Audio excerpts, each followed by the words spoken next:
আজ আমি আপনাদের দেখাবো রেজিস্ট্রি এডিটর।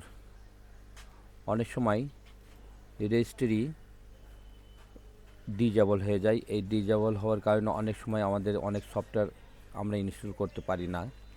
যেমন অটোক্যাড প্রিভিয়াস ভার্সন আমরা যদি ইনস্টল করার পরে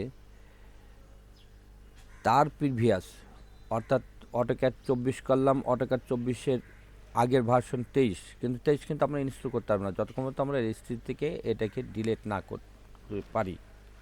তা সুতরাং এই এই সমস্যাগুলো আমরা ফেস করি। তো আমাদের রেজিস্ট্রি তখন এডিট করা লাগে। তাই রেজিস্ট্রি এই ডিজেবল হওয়ার কারণে কিন্তু রেজিস্ট্রিটা ওপেন হয় না। তো প্রথমে আমরা কি করব, আমরা সার্চ বারে যে এডিট গ্রুপ পলিসি, এটা আমরা টাইপ করব। এডিট গ্রুপ পলিসি, এটা সার্চ বারে যে আমরা টাইপ করব। তা আমরা টাইপ করি সার্চ বার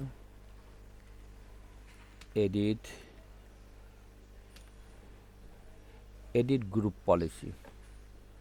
তো ওপেন এডিট গ্রুপ পলিসি।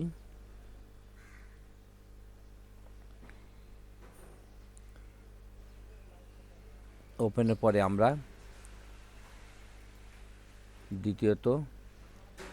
দ্বিতীয় ওপেন করলাম। তারপরে অ্যাডমিনিস্ট্রেটিভ টেমপ্লেটস, আমরা অ্যাডমিনিস্ট্রেটিভ টেমপ্লেটস এটা আমরা ক্লিক করব। অ্যাডমিনিস্ট্রেটিভ টেমপ্লেটস এটা আমরা ক্লিক করব। অ্যাডমিনিস্ট্রেটিভ টেমপ্লেটস, তারপরে যাব আমরা সিস্টেম যাব। System double click. এখান থেকে আমরা prevent access to registry editing tools, এটা আমরা ডবল ক্লিক করে ওপেন করব। Prevent access to registry editing tools, double click.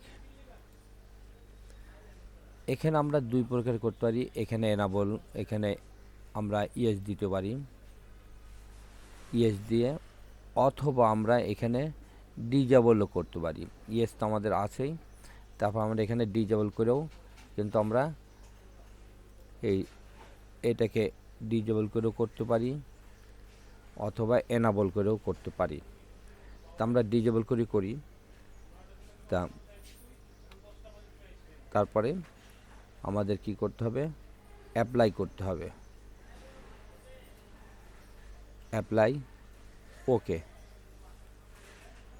এখন আমরা ওপেন করে দেখি রেজিস্ট্রি।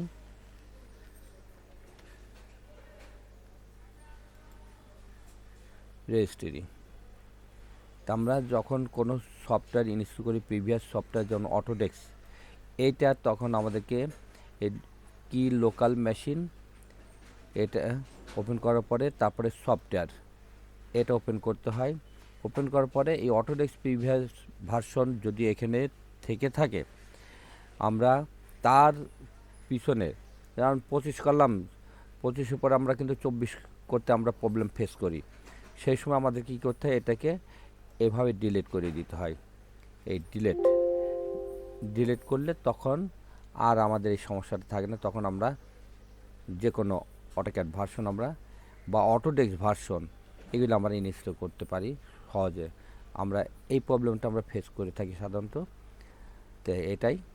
আল্লাহ হাফিজ।